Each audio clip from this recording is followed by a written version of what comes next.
Mexican-American prospect, Sebastian Castro. He was a quarterback in high school. Then he went to Iowa, where he replaced Cooper DeJean. What do you think would be the best role for him in the NFL? Castro, he's a smart, tough safety who is average athletically, and that's not just the testing. If he proves to be one of those guys that's really resourceful, really smart, really tough, he's going to get his 53-man spot. It's probably going to be as a special teamer. Backup third safety, maybe he comes in, plays for somebody who's injured and has a good couple of years as a starter. We've seen that progression.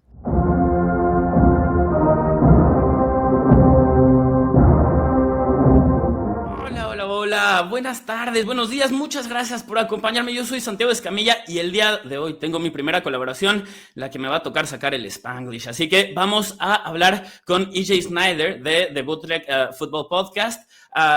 Está aquí para hablar conmigo, entonces vamos a cambiar al inglés, no se saquen de onda. Vamos a hablar de los mejores fits en el draft. EJ, thank you for agreeing to come here. The premise for this show is very simple. We want to talk about players who can be very special in a very specific situation, but might not work out otherwise. Thank you for coming here, and how are you?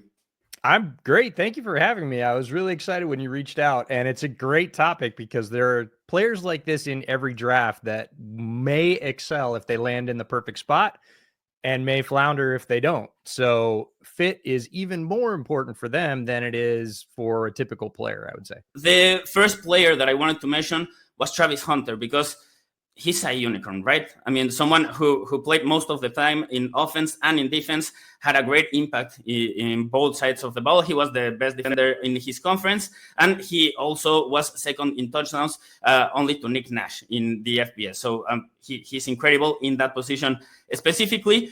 And I don't know if you think any of the teams that realistically have the chance to select him, if that is the perfect situation for him. And what is your preferred role? Could he play in both sides of the ball full-time, or maybe just a package in one side and then play in another role more specific, maybe full-time in the other side? It's a great question. It's the question that everybody is asking about Travis Hunter, the player. He's proven physically that he can play on both sides of the ball. The problem is mentally, and it's not that there's anything wrong with Travis Hunter's mental processing. It's that the load in the NFL is so much greater on both sides of the ball. Offense and defense, so much more complicated, so many more plays, so much to learn. And there's the big jump in competition at the same time too. I don't really worry about that so much with him because he is an elite athlete as well as being very skilled on both sides of the ball. So I think most teams are thinking of him as a corner, but some teams, Andrew Berry for the Cleveland Browns came out and said, no, we are considering him as wide receiver. That's how we're looking at him. And he could make no mistake, he could make a very big impact as a wide receiver on a lot of teams. If the Patriots picked him and they decided that they wanted to play him at wide receiver, he would instantly be their best wide receiver after now Stephon Diggs, since he recently signed. But before that, he would have been number one on their depth chart with a bullet. No question. So I think he probably starts out at corner for most teams, but some teams that fit at receiver is probably too good to pass up. Most teams are going to look at his ability at corner. He is also going to be very close to their number one corner coming in. And again, the Patriots are a great example. If they pair him with Gonzo and that is their corner duo, nobody's going to want to throw at that. So I think he starts there. I definitely think he works in on offense, even in the first year, but it is going to be a package of plays. And that's what they did at Colorado too. They had a small package of plays, 20 to 25 plays that he knew, and they just ran them all the time because they didn't want him to come off the field. So he's familiar with that, but he's not probably going to play as much as he wants on both sides of the ball as a rookie because the load is just really heavy. We'll see as he becomes, a second-year player, a third-year player, if he's comfy enough to really put in serious downs on both sides of the ball. That would be fantastic and really interesting because he's not one of those that he's really good over here and we just kind of entertain him over here. He's really good on both sides. So it'll be fantastic to see him. I know Matt Harmon really well, and Matt is very high on Travis's receiving ability. So there's lots of people, I think, on both sides of the ball that want to see him play there. We're all greedy for that, and we'll just have to see how it works out. He said that he might be the best receiver he ever scouted, right? That's correct. He actually said that when I was sitting next to him. I was like, oh, okay, you've scouted a lot of receivers. That's something, but he has elite ability on both sides of the ball. Reception perception is a great resource, so he knows his stuff. What role would Travis Hunter have as a receiver? Because as a corner, I think his instincts are elite. His movement is so fluid that he can do everything essentially. But in offense, you say that he only had about 20 plays. And I saw JT O'Sullivan, for example, who also complained about the scheme. And he said that it was really, really, really basic. So could he, if a team selects him, let's say the Browns, as a full-time receiver, what role would he have? Could he be the X receiver, or maybe that's Tillman and he can be the C receiver? What role do you think is best for Travis Hunter as a receiver specifically? As a receiver specifically, I would probably put him at Z. I know he can carry more of the load than they put on him at Colorado in terms of scheme and number of plays. That was, again, just a thing to sort of have concentration. But he had so much impact, even within that small segment of plays, that I don't have any worries or sort of trepidation about the fact that, hey, they're going to load a lot more on him. Can he do it? Again, physically, you can see it. I think Z gives him the opportunity to be a number one. I think everybody thinks a number one has to be an X, and there are a lot of teams where that's not the case. The Seahawks are a great example. JSN is not an X, but he is their number one. The Chiefs won 2 Super Bowls without a true X receiver. Absolutely. Great example. And I think Travis Hunter, maybe not in his rookie season, maybe in his rookie season, but I probably wouldn't put that on any rookie, but could eventually become a number one receiver on a team as a Z, because that's going to give him flexibility to work underneath, to work sharp cuts, to really possess the ball in the middle ranges, both out, near the boundary and over the middle of the field. He's shown great ability to do that. He's got very good hands, great ball skills. It's one of the things that works for him on either side of the ball. Again, elite athleticism. I think a lot of people think he's small. He's not. He's 6 foot tall. His wingspan is incredible, right? Yeah, I mean, he's a really well-built player for either role. Sometimes you'd be looking at a guy like this and saying, oh, well, he's 6'4". I don't think a corner can play very well at 6'4", or, oh, geez, he's 5'10". He's only got to be a nickel, or he's only got to be a slot receiver. He's not. He has the physical size and ability to do either role really well. So I think Z is probably his best role because of what you can do with him in that role in most offenses. Sure, some offenses he could be the X. Lots of offenses, I think he could be a very effective slot with two-way goes. He'd be a handful with two-way goes. So, but a lot of offenses don't necessarily start 3 wide receivers deep, so they don't have, again, as big a role for the slot receiver. So I think you'd want Travis Hunter on the field. I think any team that puts him really in any position, whether it's defense or offense, is going to find very quickly they don't want to call packages where Travis is not on the field, because he is a game changer on either side of the ball. I'm a very simple man. Just use your best players. Yeah. What are the best plays? The ones that use your best players. So That's it, right? So as a defender, what scheme would fit him best? As a cornerback? I think you let him play man. He can play off for sure. He can play zone, and his break on the ball is incredible. So he would be a fine zone defender. I think a lot of teams want to be able to play more man, and teams that can play man do play man more often, because it frees up other defenders to do things. And I think when you have a chess piece like that, who is capable both physically and from an athletic standpoint of playing man at a very high level, and he is, you let them do that. And that is a tremendous resource for any defense to have. That is a defender you can put on a number one receiver and say, take him away, just you're not getting help today, and feel really confident that that's going to work out, and feel really confident that you can use your other 11 guys in combinations and not feel like you're going to get burned by that. So I think the scheme that maximizes him is going to put him in that closer role where they just lock him onto a receiver or a side if they choose to. A lot of defenses play sides, but if they do that, the number one receiver is going to move. Like the number one receiver is going to go away from Travis Hunter's side, because you're going to put a decoy on him. And they did that in college too. A lot of teams did that. They just ran routes against him that they had no intention of throwing. So I don't think you want to do that. You want to be able to allow him to float, play either side, lock onto a receiver specifically if he wants to, that can really just eliminate that part of a team's game plan and say, go do something else.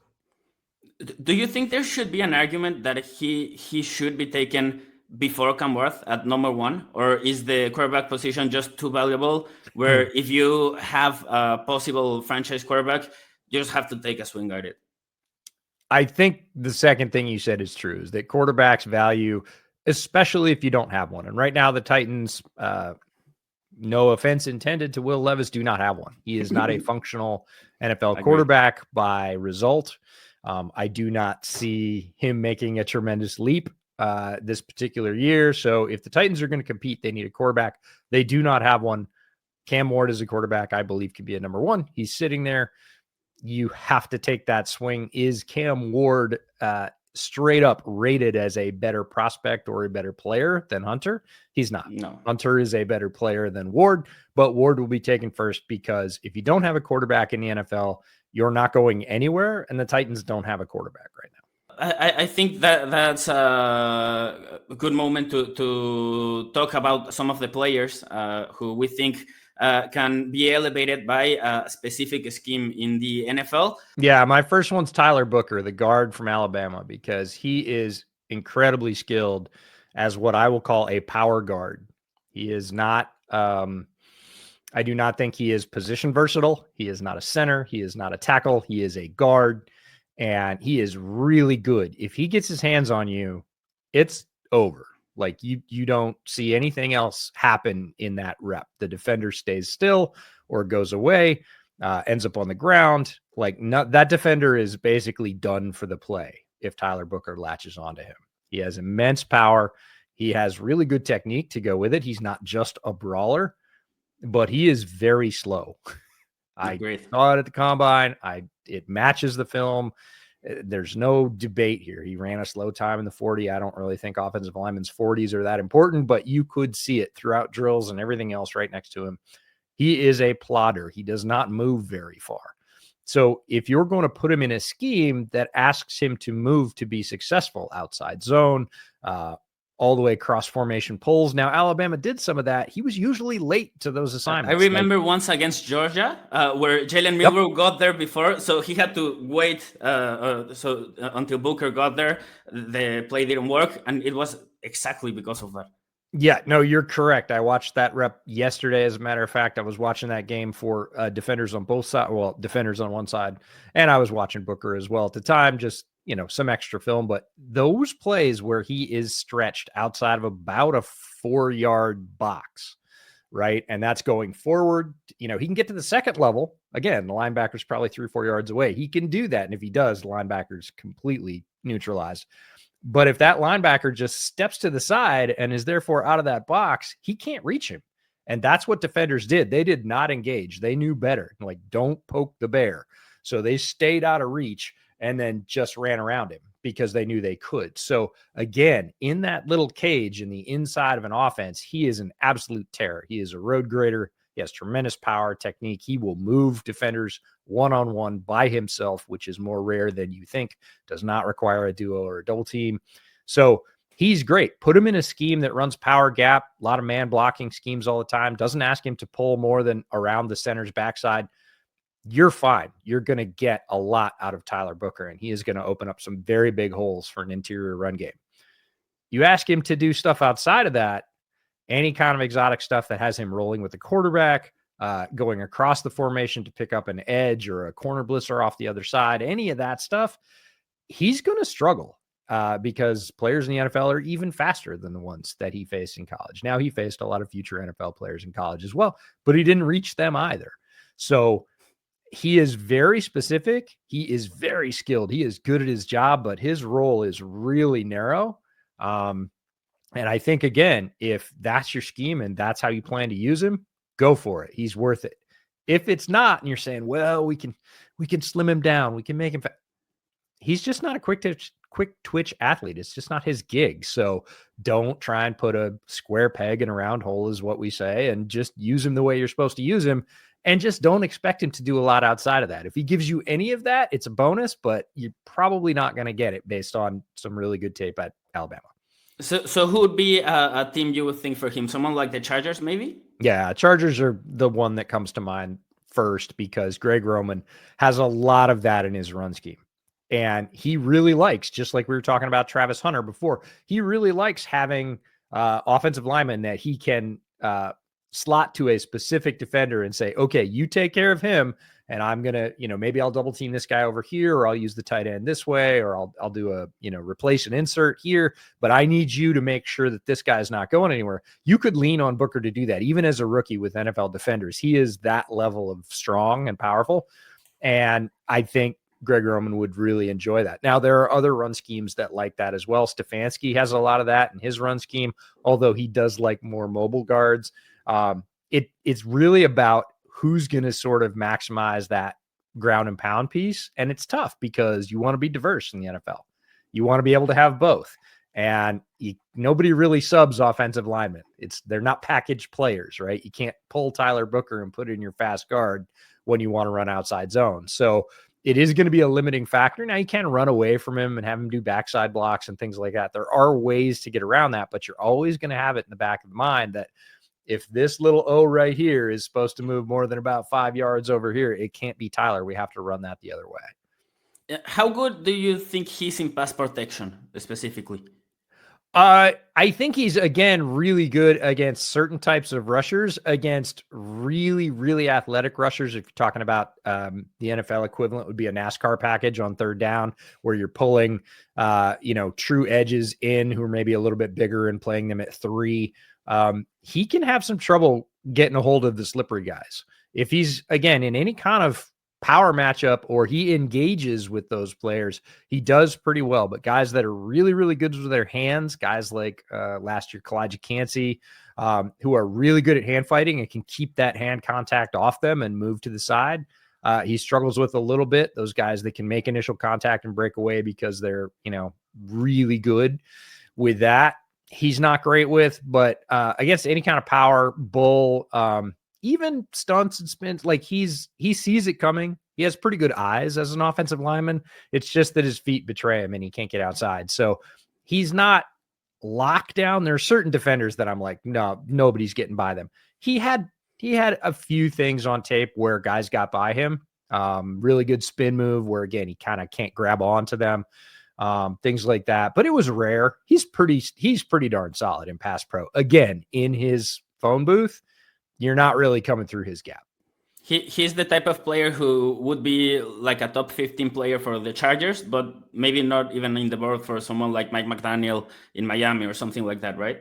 Absolutely. And I think this is something that a lot of fans of the NFL worldwide have sort of gotten more on board with over the past 2 and 3 years, is that there might be a great player who is a really good football player, was a great college football player, is projecting well to the pros, but just is not going to work with what your team or your coaches do. And they want them because, oh, he's such a talent, or he's so much fun to watch, or whatever, whichever reason. He went to my college. Sure. Those are all reasons. But I think fans have become more savvy just in general. That level of discussion has been elevated where people understand that just because they're a good player doesn't necessarily make them a good player for your pro team. And I think that's a great level of understanding. It helps shape conversations and it makes for smarter fans. So I would completely agree with you. My favorite fit in this draft, I was supposed to go with offense, but I was so excited about this one that I wanted to share the defense first. Sure. And it's Jihaad Campbell. We're staying in Alabama to the Tampa Bay Buccaneers. I think he's a very fun player, a very exciting player, but he's very, very raw still. And I think you can get enamored with the talent and maybe not recognize that if you try to use him as a full-time linebacker, like as a Mike linebacker, as a rookie, I think he will drown. But pair him next to Lavonta David, who can tell him where to go when he doesn't know, and where you can also be used in blitz packages, stuff like that. Todd Bowles loves to send pressure down the middle, and he can help with that. he was the #1 recruit as a defensive end, so he can also align as a defensive end and help with that. I think he's a unicorn if used correctly. He might be lost if used incorrectly, and that's why I was especially excited to talk about him going to the Buccaneers. 6 different linebackers and defensive backs for the Buccaneers had over 25 blitz plays last year, and I think he can be excellent in that specific role. He's only played the position for 2 full years, and it shows at times. So that's why I would love him paired with Lavonte David. But the potential with someone who could understand his talents, his strengths, and maybe mask his weaknesses in Todd Bowles, I think that would be incredible. It's a tremendous fit. We were just talking about it yesterday. We did a mock draft with the NFLSE guys, Trevor and Connor. And Trevor, as you know, is a big Bucs fan. And we were talking about this specific fit for all the reasons that you mentioned, because he gets to play next to Lavonte, because Todd Bowles would understand, because he has third down versatility as a rusher. He's a tremendous athlete. I have a little higher opinion of him as a Mike linebacker, as a rookie. I think he will swim, not sink. Okay. He could, again, system dependent. Like we said, systems get really complicated and there's a lot more to cover. And if you are the guy wearing the green dot, if you are the play caller for the defense, that could be too much load. But if you say had a veteran safety, right, that was your play caller, was your green dot guy, and you put him at Mike and gave him that role, but he didn't have to call plays and adjust plays, I think he's pretty far along. He's not super raw. He's crazy athletic. And you're right. He's only played it for 2 years. And you do see opportunities on his tape where he, didn't necessarily make the right read, but his eyes are really good and his physical skills are so good that he delivers on those reads so quickly. And when he gets there, he's a tremendous tackler. He's a tremendous hitter, and he can really have impact. I think that would be a super fun fit. I think I remember, for example, the game against Vanderbilt, where he had a play in the first quarter where he met the running back scoring the hole, and he was ran back for like 4 yards, and they scored that touchdown. But every play where he had the opportunity in the same situation after that, he made the tackle, he made the play. You saw the growth in real time, and after that, there were even a couple of times where he recognized first what they were trying to do again, and he got the tackle behind the line of scrimmage. That's why I really, really like him. I have my reservations, but I have reservations about everyone. Like, I've seen every prospect that I thought was a surefire thing fail. So I just think, like, what is the way he can fail? Like, what is the way that maybe this prospect that I love, he won't work? And I think that's the thing with Jihaad Campbell. But I also have a lot of confidence in him. He was a player who came from IMG Academy. He's followed the path like from a superstar, but he went to Alabama. And then there were a couple of superstars in Will Anderson Jr., in Dallas Turner, and also a nice player in Chris Braswell, who went to Tampa Bay, actually. So he could be reunited with him. I think that would be really, really fun. Is there a player now in defense that you wanted to share? Yeah, it's similar actually to Jihaad Campbell, and a lot of people are sort of weighing where he fits, and it's Jaylen Walker. And Jaylen Walker he is hard to put in a particular position because they played him in college at middle linebacker. They did play him out at basically a will linebacker, and they did play him at edge a little bit. And I like him better from that alignment. This is where I struggle with Jaylen Walker. Yeah, as an outside looking in, and people might say, well, what's the difference? You're only 2 or 3 yards different than a middle linebacker. Middle linebacker, your sort of angles to a play go both ways all the time. As an edge, it's sort of like taking half a defender. You only really have to look at what's in front of you when you start. It helps if you have enough recognition to say, oh, they're going to be swinging things my way, but you don't necessarily need that to start off with. I like Jaylen Walker's plays from the edge because he seems to be more comfortable with that angle, and he makes more plays that way. But a lot of teams, because of his size profile or other things, are going to be very tempted to do exactly what you talked about with Jaylen Walker, which is throw him in the middle and make him a Mike. And that we've seen teams like Arizona do that with defenders who they didn't really know what to do with, and they tried to make them Mike linebackers, and they didn't work out. They eventually, in later regimes, ended up getting moved back to the edge and were more successful. I think Jaylen Walker has to play some role of edge, but I'm not sure that full-time edge is his role. So where does that leave him? And it leaves him in a very narrow gap that a lot of teams don't use, which is a Sam linebacker. And a lot of teams don't use a classic Sam linebacker, but Jaylen Walker would be a very good one. Some teams that do? There's most of the teams that do in this part. It used to be teams that ran purely 4-3, and now it's more 3-3-5. So you'll see a 3-man surface in the front. You'll see 3 linebackers, and that linebacker can float up and play edge if they need to from like a wide 9 alignment or even a 6. That just sort of depends on strength of offensive formation and how the defense wants to react to that. But you need a player who is big enough to hold up against bigger tight ends, able to set an edge. Walker's okay there. He can certainly do it against a lot of the tight ends that are currently playing. But then there are teams like the Bills that want to go 6 offensive linemen, and I wouldn't love him trying to go up against a true offensive lineman to try and set the edge. So again, he's in this very narrow role, which a lot of teams don't use all the time, which means, are you going to pick that guy, even though he's a great athlete and you think he could be an impact player in the top 15 or 20 picks, when you're only going to be using him, maybe 30% of the time, 40% of the time? That's a tough value proposition. So Jaylen Walker has a lot of skills. I like his edge rush skills. I don't like his sort of just what I would call classic read and react skills from middle linebacker. Sure, he made some plays there, but they were more on athleticism and less on recognition, great eyes, and again, great angles moving towards the ball carrier. So he's a great player with, I think, a very narrow fit. And that means he has to go to the right team and they have to use him the right way. And that's a lot of ifs for a player that a lot of people are talking about being drafted very, very highly. And like you said, with all the players that you've watched, you always have that voice of doubt in the back of your head, which I think is really good to sort of check yourself and say, hey, how could this player fail? I see that cone is a bit wider for Jaylen Walker. I think there's more opportunities. It's a bigger minefield for him to step into the NFL, as opposed to one of those players you talked about at the beginning of the podcast, where even if they didn't have a great fit, they could kind of succeed anywhere. I'm not sure Jaylen Walker's that guy.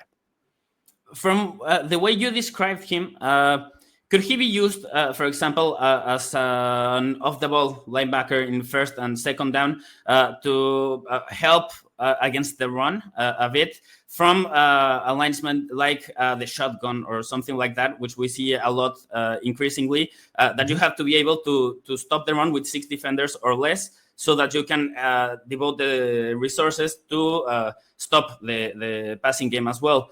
Could he be like in first and second down that, and then in third down, he rushes the passer, and that might be the role he excels at? Yeah, it's almost a little bit like the Thule role from the Chargers. And again, that's the... We Polo too. Yep. Right? Yeah. Yep. So this is the Ravens defense, or Mike McDonald's defense, Jesse Minter's defense, the Michigan defense, whichever defense you want to call it. It's all from the same family, same tree.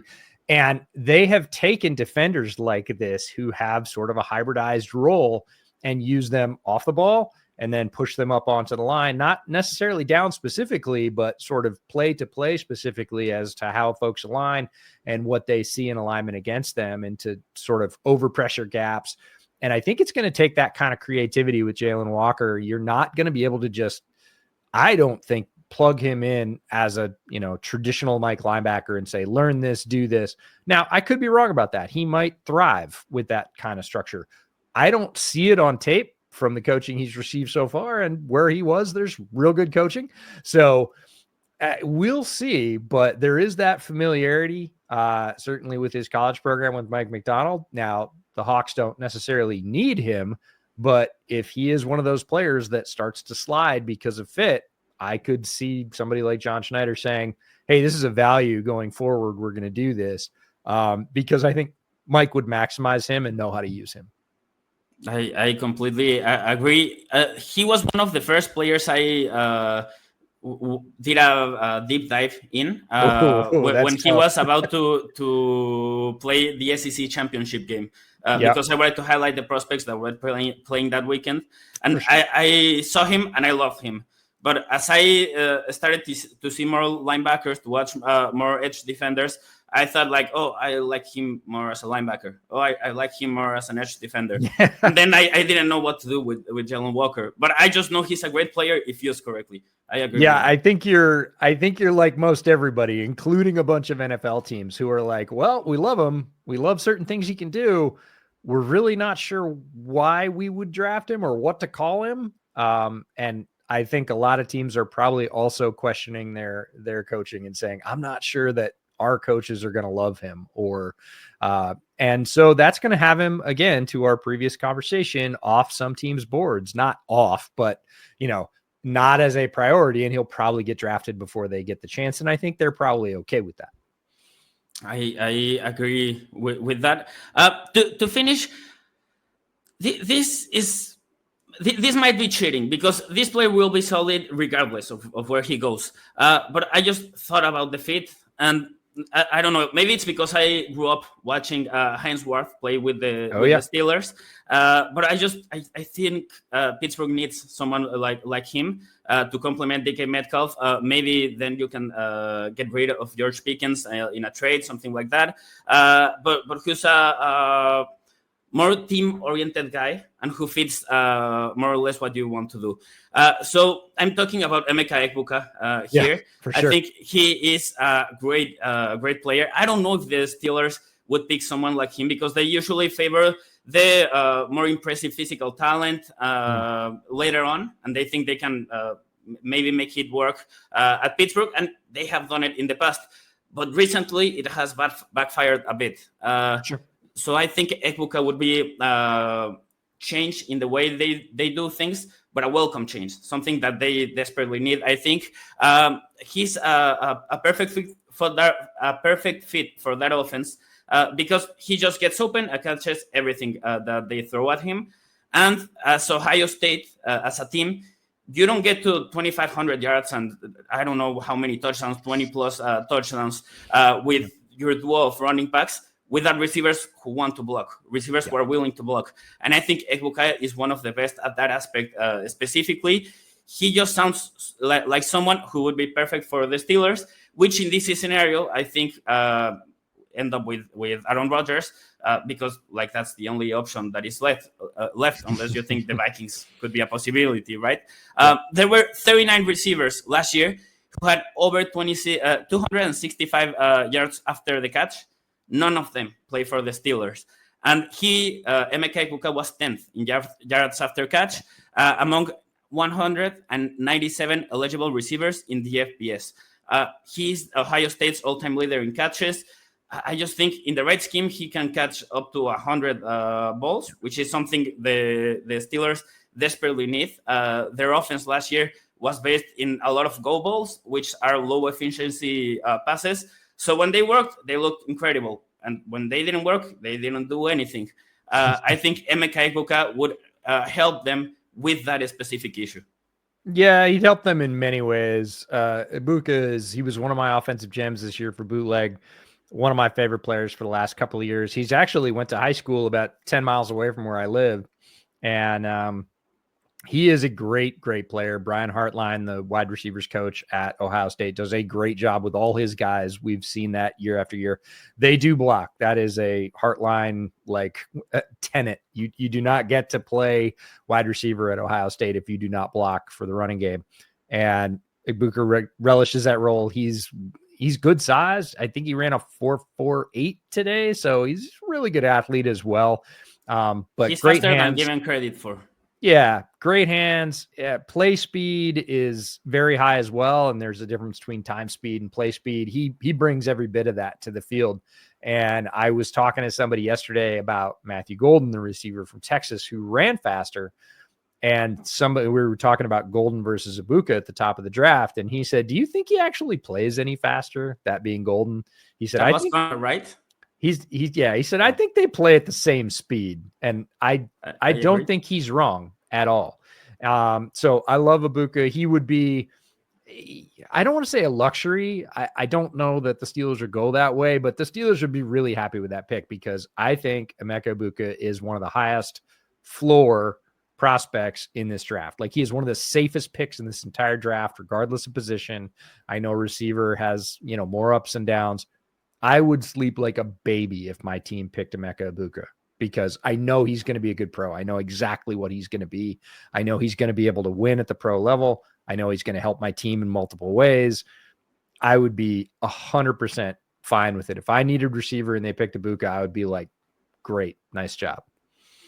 Finally, EJ, I wanted to ask you about a Mexican-American prospect, Sebastian Castro. He was a quarterback in high school. Then he went to Iowa, where he replaced Cooper DeJean. He's not the athlete that Cooper DeJean was. He is not. No, but he's got instincts. He's got nice instincts, I think. He played the cash position in Iowa, which is a mixture of defensive linebacker, safety, every position. It's a really fun position to scout. And I think his football IQ is really good. 2024 wasn't his best season. I think it was 2023. And I think he's a player who's probably going to fight for his spot in the 53-man roster, maybe practice a squad at the start of his career. But he has some versatility, which works in his favor. His RAS score was awful. Not something we were looking forward to, but it was awful. But in the Senior Bowl, he measured with the 7th fastest time. So I don't know which one to listen to. Yeah. But what do you think would be the best role for him in the NFL? It's going to be tough for him because, like you said, Castro, he's a smart, tough safety who is average athletically. And that's not just the testing. Like on tape, in most situations, he is pretty average athletically. And that hurts him in certain areas because even with good instincts, you got to be able to run. You got to be able to catch guys who are very fast. And he struggled even with that in college. And the guys are only going to get faster. So that's difficult. And we see this every year, not just with safeties, but with quarterbacks whose arm, don't measure up to throws that they need to make in the NFL, to receivers who aren't able to jump high enough to out-jump defenders in the NFL, linemen who aren't strong enough. Like every position has thresholds, and he's right there. Like from the testing and some of the tape, I think he has functional speed, but he's going to have to be right every time. And that's not just instincts, that's also angles. Like everything's going to have to be perfect for him. And if we know anything about the NFL, it's that things are rarely perfect. So if he proves to be one of those guys that's really resourceful, really smart, really tough, he's going to get his 53-man spot. It's probably going to be as a special teamer. Backup third safety. Maybe he comes in, plays for somebody who's injured and has a good couple of years as a starter. We've seen that progression. Daniel Sorensen is a guy that, followed that path in college, ended up playing with the Chiefs, ended up signing another contract with them, and then signing with another team. Like it is possible. Sorensen was a better athlete. I will say that. What's that? Reed Blankenship also followed that similar path, but right? Reed is bigger than Sebastian, and he was faster as well. So, and I think his instincts are a little bit better too. Sebastian's he's a good player. And it is hard for good players in the NFL because the NFL is elite players across the board. One of the things that all players will tell you, and again, we interview players at events like the Shrine Bowl and the Combine and whatever else, and then we see them again later. We run into them, whether it's at a game or some event, and I like catching up with those guys and seeing how their first couple of years have gone. And one of the things when I ask them about the biggest jump, that they do talk about the mental load. Of not only the playbook, but being a pro and just the change and shift. But everybody talks about the speed. And it's not just the speed of players, but the speed of play, like how fast the game is played at every down. And the fact that no matter where you look in a locker room, everybody was the best player in the conference. Everybody was a national award winner. Everybody was their school's all-time leader in catches. Like, it doesn't matter. You could be talking about the special teamers. You could be talking about the starters. Like everybody is the best football player you've ever seen. And you're in that room now. So you, by extension, need to be the very best version of yourself. And Sebastian's going to have to push because he's not at the upper limits of that. Can he make an NFL He's team? also older, so that doesn't work in his favor as well. I think age is. I'm a little different with age than a lot of analysts are. You think it's overrated as a measuring point? Changing. The game is changing, right? So NIL, they have more eligibility in college. They're playing longer than ever on average. We see guys with, I keep track of each school that a guy's been to in my draft database. And I had to make that column wider this year because there are guys with like 5 schools. And, that's not terribly uncommon anymore to see guys with 3 schools or 4 schools. It used to be, if you saw that, it was a red flag. There was a reason that they'd been, kicked out and had their eligibility moved down the road to someplace else. It's not so anymore with the transfer portal and NIL. So it's changing. The other thing is sports science continues to move on. We continue to see guys play better later into their careers. Again, depending on position, quarterbacks are playing, well into their late 30s, very well, not dropping off in the way they were. Haven't really seen running backs for the most part outside of unicorns like Derrick Henry sort of surpass that 30, 31 age season. So that's a worry if you're a running back. And again, full speed positions, we do see decline. Like we see guys that have been in the NFL for like 12 years and they're playing safety and they have, quote unquote, but also truly lost a step. They're not as fast. So I don't worry about age so much depending on position. With Castro, I don't think it's a glaring red flag. Some people might say, oh, you want him younger. I'm with you. I just want better football players. So if he was a great football player and he was a couple of years older, I wouldn't care so much. It's more that he is an average football player. And I don't care so much about his age. I just care about the fact that threshold is going to be tough for him to overcome. When I was thinking about like a realistic possibility where he might make the roster, the team I came up with was the Vikings. They need help at the safety position. They have someone playing in Josh Metellus, who's very versatile. He plays a lot of roles. He was a 6th round pick. So Brian Flores has shown that if a player can play better than the place where he was drafted, then he will give them the opportunity. Ivan Pace Jr. is another player who comes to mind. Obviously, I'm not saying that will happen, but if there is a chance, I think that might be the team where that happens. Well, you talked about his versatility too, and a lot of people, I had him listed as a safety in the beginning of the process. I don't really anymore. I have him listed as a slot because that's where he played the vast majority of his alignments in college was either in the slot or as a box safety, which is only a couple of yards different in terms of alignment. But like, I think 400, almost 500 of his 700 total snaps were in those 2 alignments, most of them in the slot. So he's really a slot player at heart. And you talked about him having that versatility, being able to, be part of the run fit and all that good stuff. So he's one of those guys that is going to have to make a living being tough and mixing it up near the line because he can't necessarily run with guys down the field. There's a lot of plays on tape where guys get by him and, it's college. So the quarterback just doesn't throw it, which is good. In the pros, that's a touchdown. That much separation that far down the field is a touchdown. So yeah. His NFL passer rating against is over 100. It's like 107 or something. So, again, he's going to have to find his niche. He's going to have to be tough. He's going to have to be smart. He's probably better in those short areas, supporting against the run in a somewhat lighter box. He can run with tight ends. Like you said, he's got good instincts. He's played on the other side of the ball. He understands what the offense is trying to do. But even with that, he can't always get there. And that's going to be tough for some coaches to overcome. So he's going to be an injury fill-in. He's going to be a special teamer. I'm interested to see where it goes. And look, the NFL is not the only league. Could he end up playing professional football in one of the other leagues? I think he absolutely could, because a lot of those attributes are going to be magnified and a lot of his deficiencies are going to be masked a little bit, not a ton, but some. Maybe even in the Mexican league later on. There you go. I was looking at his profile as you were talking about his usage. He had more snaps in the defensive line than he did as a deep safety. So his role was closer to the line of scrimmage. Was the safety balance, and I'm always looking at that. How often they played deep, how often they played in the box, and that can be misleading with the too high stuff because that's bleeding into college as well. It used to be more defined, and it still is in some college defensive schemes.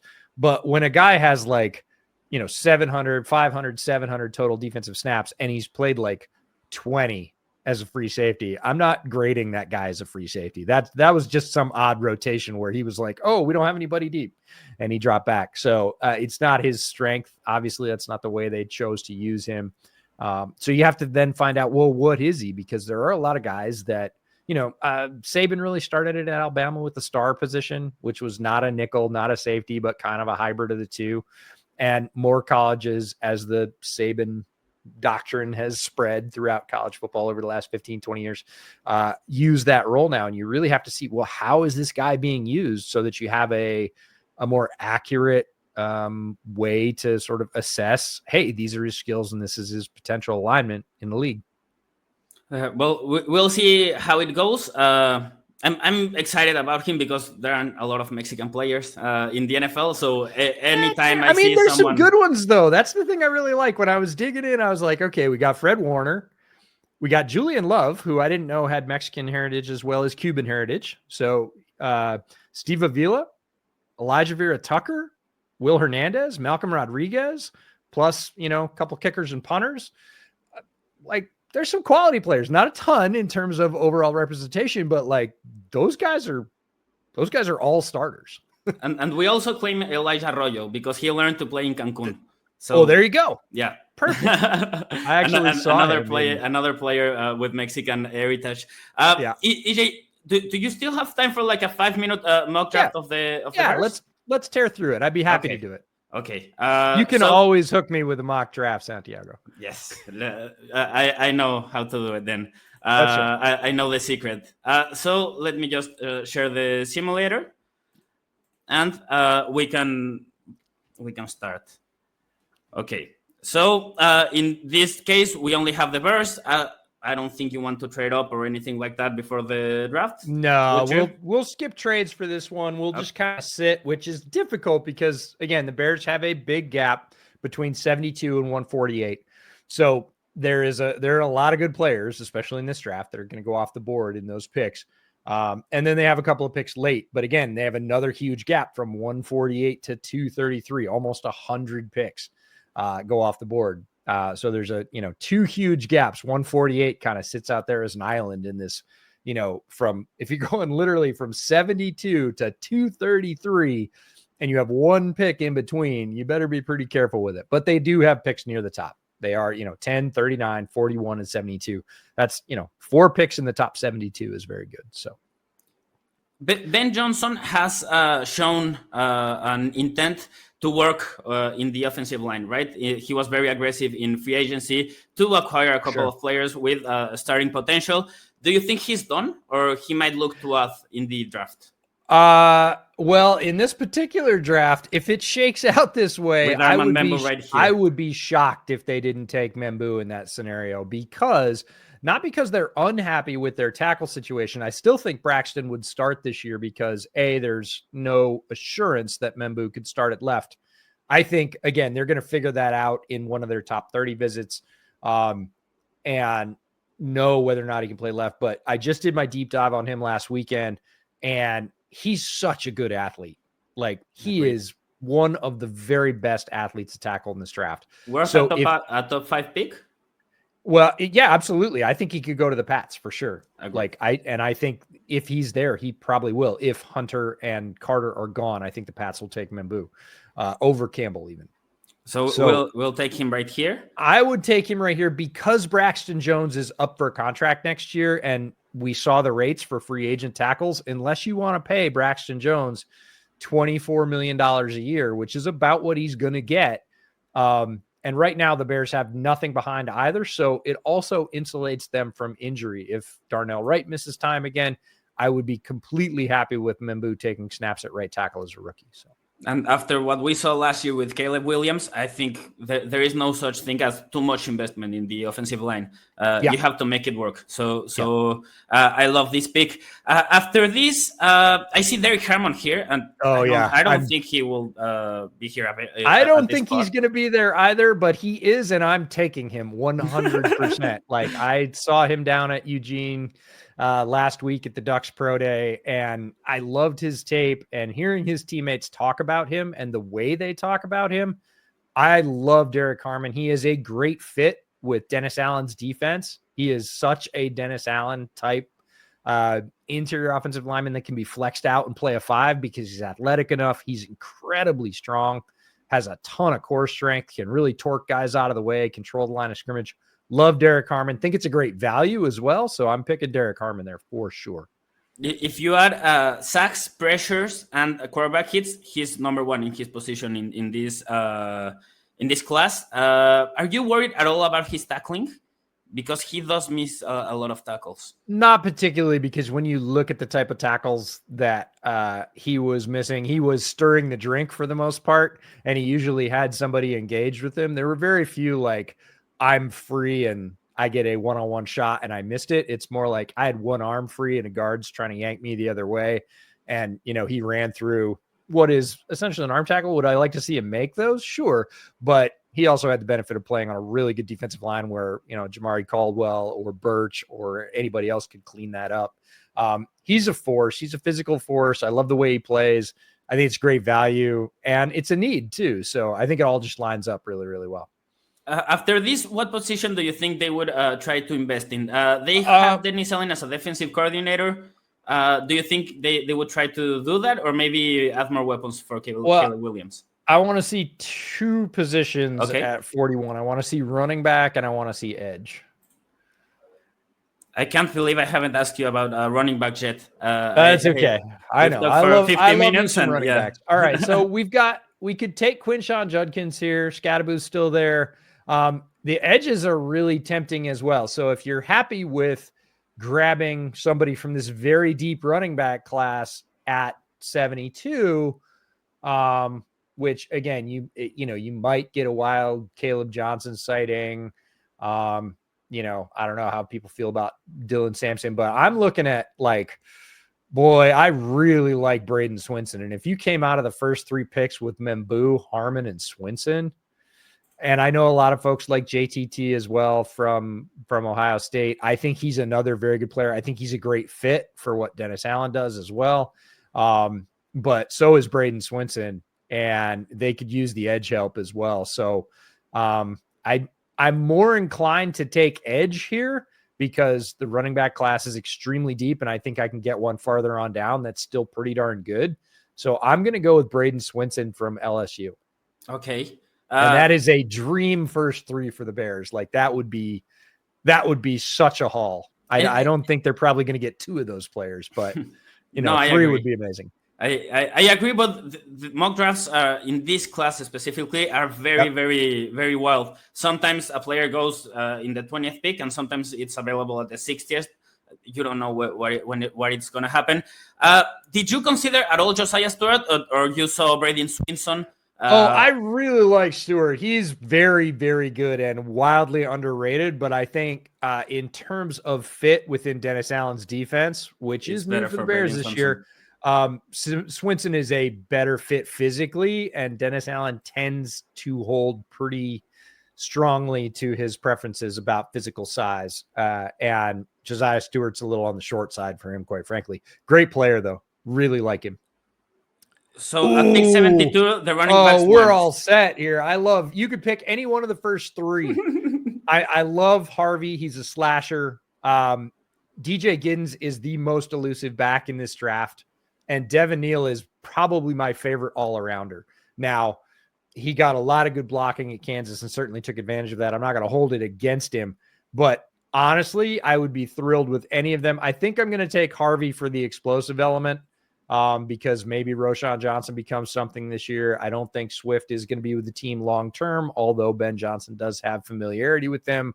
I would, of those 3, I think I take Harvey. He's very, very impressive, and he can hit the home run for you as well, but he's also built like he's just cut out of iron. There are a few guys every year at the combine. Everybody's running around in, shorts and workout shirts, and couple of guys you walk next to and you're like, damn, that guy has been working really hard. And Harvey was a guy I was like, man, I don't think he could be more fit than he is. Who does he remind you of? Oh boy. That's a great question. I'm not a huge comp guy, but let me dig around in my brain. A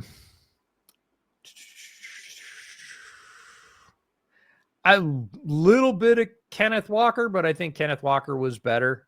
But in terms of his ability to really take a small crease and just blow it wide open with speed or power, there's a smidge of that in there. I think K-Walk was a better player. I had a better grade on him, but when I watch him run, I think, oh, there's some of that there. I think he'd be a tremendous back for the next 2 or 3 years for the Bears. So we will draft him here. Ben Johnson already replaced at one point DeAndre Swift, so I wouldn't be surprised if he's traded even before the next season.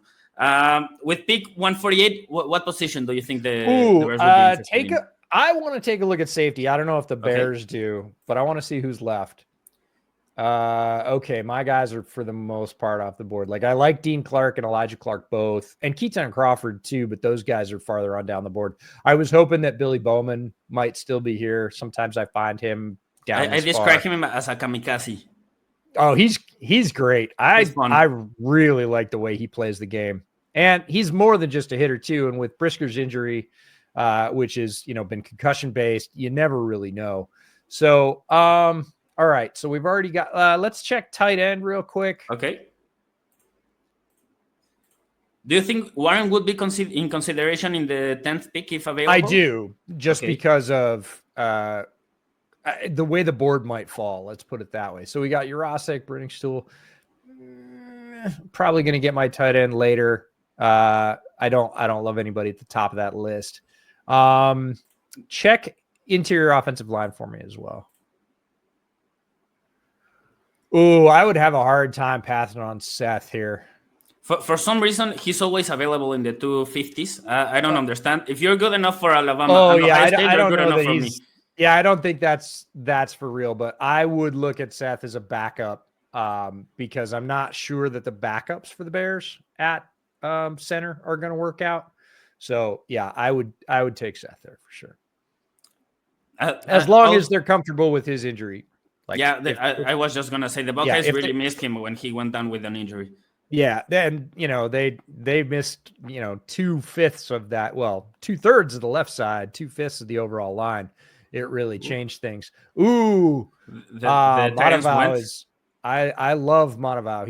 He's a great dude. Yeah, I'll pick him because he's a very good blocker. He's got a great frame. And the one thing I was worried about with him is, can he catch? And I watched him very closely at the combine, and there's more there than UCLA pulled out of him as a receiver. So he's one of my sneaky guys. I love him down at the end of the draft. He's massive. Does he remind you of the I forgot Greg Dulcich, who also came out of UCLA? or is that just helmet scouting? No, it's a little bit of helmet scouting. Dulcich was better down the seam. No, I haven't gotten to Matavao, so that's why I'm asking. I haven't seen him play. Yeah, he doesn't run as well as Greg did, but he's got a huge frame, and he's more of a receiver than I thought he was. He's so good, he took your breath away. Yeah, a little bit. No, I just swallowed a frog, apparently. So I think the Bears only have one pick left, right? After this.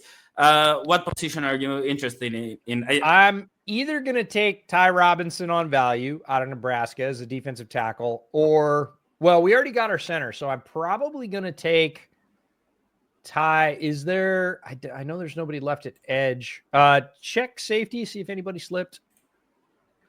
Because I think safety depth is something they're going to need. What do you think of Dan Jackson? I really like him, actually. I would pick him here. I think he's underrated for sure. Another player who reminds me a bit of Castro, but better. Yeah, better, faster for sure, and I think more impactful. I think Castro gets caught in the middle quite a bit.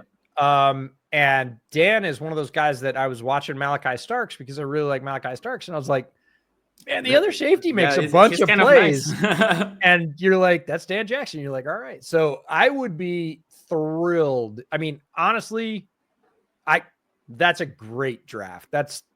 I do a lot of mock drafts.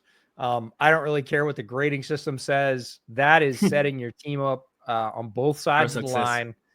And you get a very nice potential starting running back in RJ Harvey. You get, again, another backup in Seth McLaughlin, who, if he works out, could very well work his way into being a starter. Matavao, I don't think plays a ton this year, but, will in blocking alignments.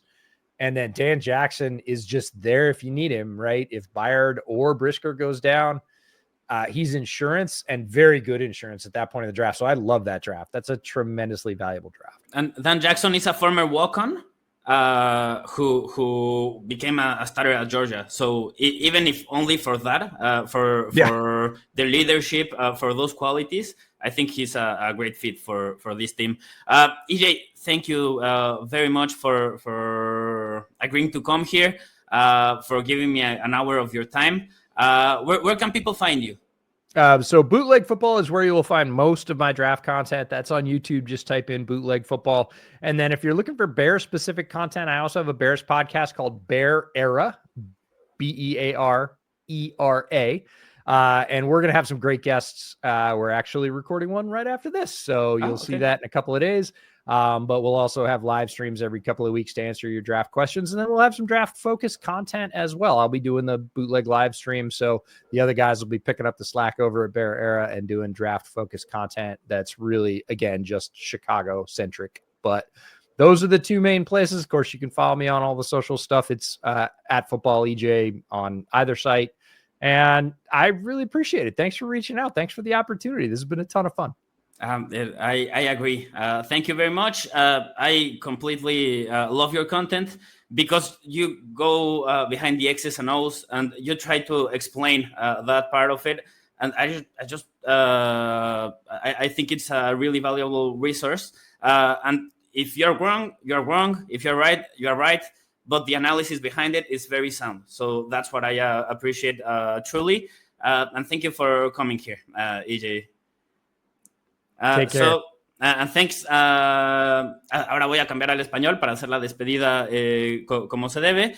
Muchas gracias a las personas que han llegado hasta este momento.